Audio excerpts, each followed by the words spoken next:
So today we're going to talk about a true giant of tango, Aníbal Troilo. To pretty much everyone in Buenos Aires, he was just Pichuco. And he wasn't just a musician, he was more like an institution. He was the soul of the bandoneon. Right. Let's start here, because this quote really gets to the core of it. People felt this incredible, almost mystical connection to Troilo's music. So that's our big question for today. What was the secret? What was the source of that magic? See, to really get Troilo's genius, you have to understand he wasn't trying to be the best at any one thing. You had other amazing players at the time. Mafia was the stylist. Marcucci was the technical wizard. But Troilo, well, he was something different. He was like a blend of all of them. And that's where you find the magic. It wasn't just about the notes he played. His real instrument was emotion itself. He was an absolute master of personality and feeling, and he poured so much of himself into the music that you couldn't help but feel it too. So, what did that look and sound like? Well, for starters, he picked up this conversational style, making it feel like the bandoneon was talking right to you. He had this incredible, heart-wrenching way of delaying notes, kind of stretching time. And if you saw him play, you'd get it instantly. He'd be bent forward, eyes closed, just completely lost in the world he was creating. And this wasn't an act, This wasn't for show. Troilo himself said it. He was genuinely moved by the music. When he cried, it was real. He was sharing something deeply personal and vulnerable, and I think audiences could really feel that authenticity. But it didn't stop with his own playing. He took that same deep feeling and channeled it into becoming one of the greatest orchestra leaders in tango history.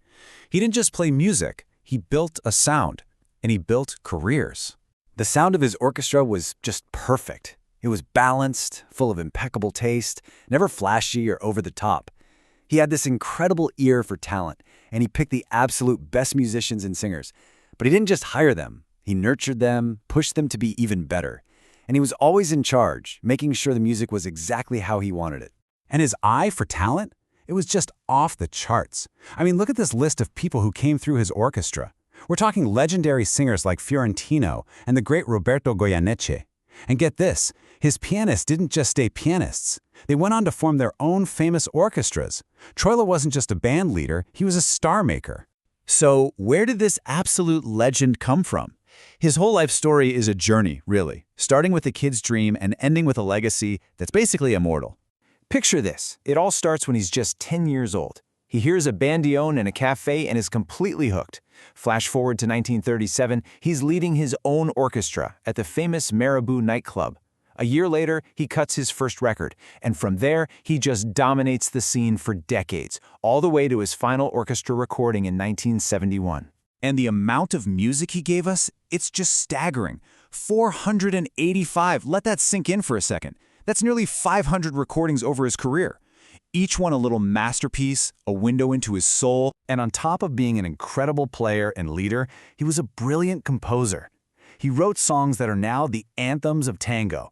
Pieces like Sur, Garua, La Ultima Curda, these aren't just tunes. They're woven into the very cultural DNA of Buenos Aires. Okay, now this is where things get really cool. This is how Troilo isn't just some historical figure in a book. He is alive and well on tango dance floors all over the world every single night. All right, so just a couple of quick terms so we're all on the same page. A milonga is basically a tango dance party, and when you're there, the DJ plays songs in sets of 3 or 4 called a tanda. So here's the DJ's secret weapon, Troilo's instrumental recordings, specifically from around 1941. DJs use these tandas very strategically. They're the perfect palate cleanser after a bunch of dramatic vocal songs. They have this amazing power to just lift the energy in the whole room, and they make for a super smooth transition from other rhythms. His music isn't just played, it's used to actually shape the entire night. We've talked about the legacy, the feeling, the orchestra, but let's lean in really close for a second. What did the soul of the bandoneon actually sound like, up close and personal? This is just incredible. In one of his most famous tracks, if you listen really, really carefully, right at the 2-minute mark, you can hear it. It's this little noise of his bandoneon's bellows opening. That's not a mistake.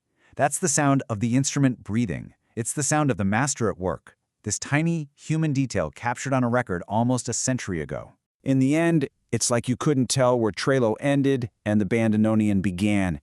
This line from the poet Adrián Desiderato just says it all so perfectly.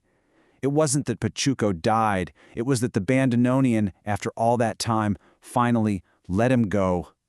But his spirit, that's still right there in the music, waiting for you to press play.